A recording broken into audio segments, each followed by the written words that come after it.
Okay, so there's a huge battle brewing in Japan right now. But here's the thing. It's not happening in parliament. It's happening in the courtroom. We're talking about a story of regular people, just like you and me, taking on their entire government. And it's not about taxes or some obscure policy. Nope. It's about the air they breathe, the world they live in. And this whole incredible story, it all kicks off with just one number. So, what is that number? 450. And no, that's not some legal code or a crazy temperature record. It's the number of people, 450 ordinary citizens. We're talking farmers, folks who work in offices, parents, who have all come together from across Japan to do something pretty radical. They're suing their own government. Why? Because they believe it has failed to protect them from climate change. And let's be super clear here. This is not just any lawsuit. This is a huge deal. It's what you'd call a landmark legal challenge. It's actually the first time in Japan's history that something like this has happened, where the state itself, the government, is being put on the hot seat for not doing enough about the climate.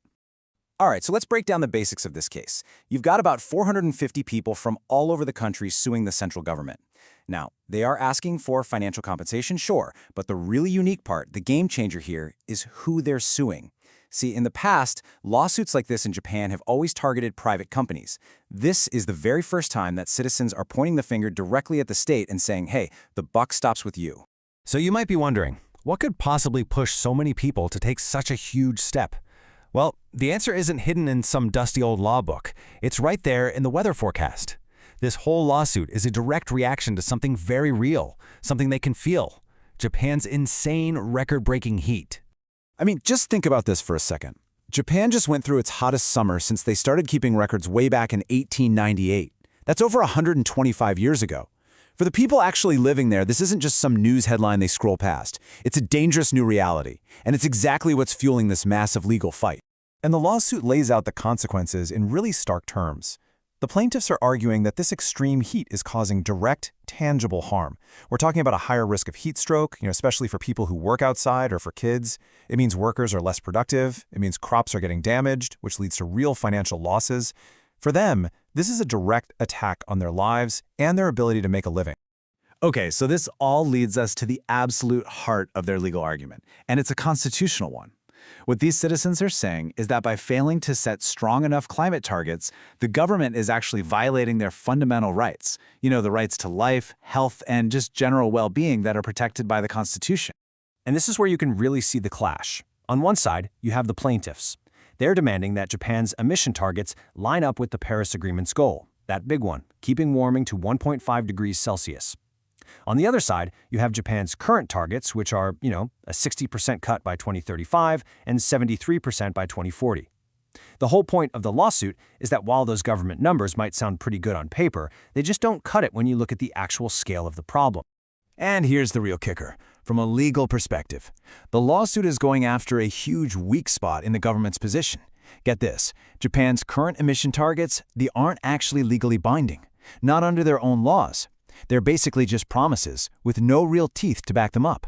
And that's exactly what these citizens are trying to change with this lawsuit. But, okay, even though their case sounds really powerful, we have to be realistic. These folks are up against a massive challenge. Legal experts are pretty much all saying the same thing. Winning this thing is, to put it mildly, a total long shot. Yeah, and this quote from some legal scholars really nails it. They talk about Japan's historically restrained judicial approach. So, what does that mean in plain English?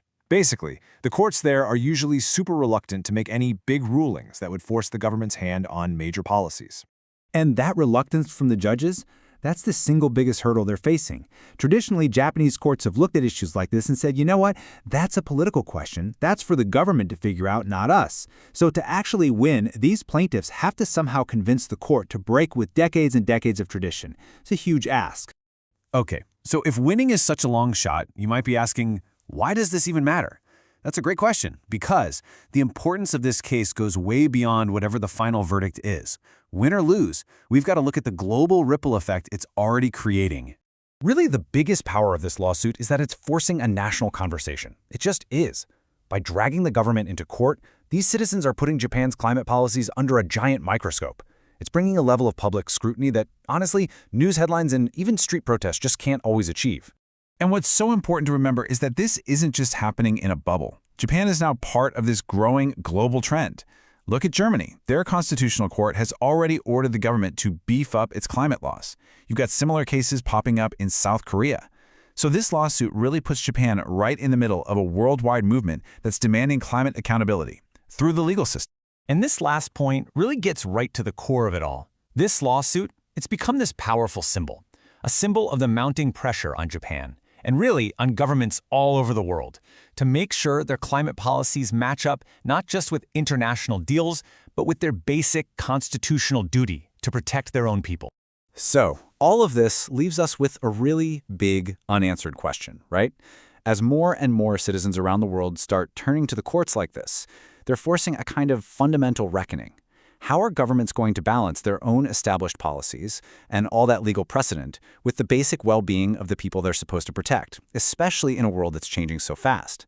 That's the real question at the heart of this case in Japan, and you can bet its echo is going to be heard for a long, long time, no matter what the final verdict says.